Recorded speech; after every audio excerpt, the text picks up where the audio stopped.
Hi guys, welcome to my YouTube channel. Sa video po na to ay i-discuss ko po sa inyo kung paano ko po pansamantalang nagawa ng paraan itong aming automatic washing machine na bigla na lang tumigil sa pag-spin ang dryer habang naglalabas si Mrs. At dahil nga po kailangan daw ni Mrs. na matapos na ang kanyang mga labahin, ay eto naman ako to the rescue para magawa ng paraan pansamantala.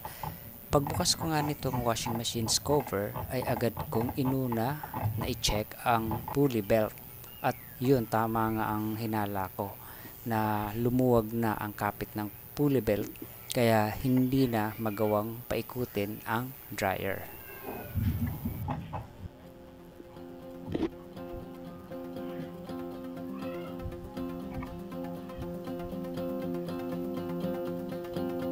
At heto na nga guys ang pansamantalang paraan na ginawa ko.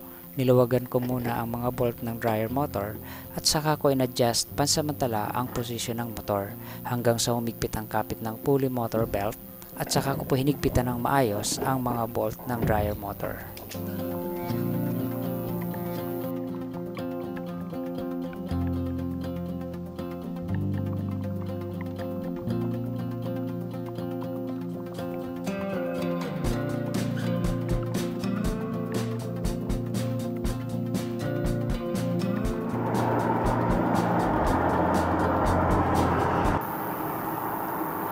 At sa wakas guys ay gumana na muli ang dryer nitong aming washing machine.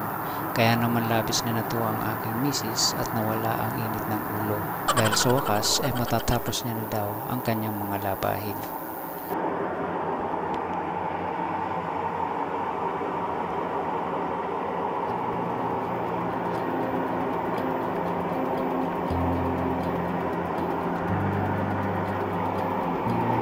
Hanggang dito na lang muna guys itong aking video.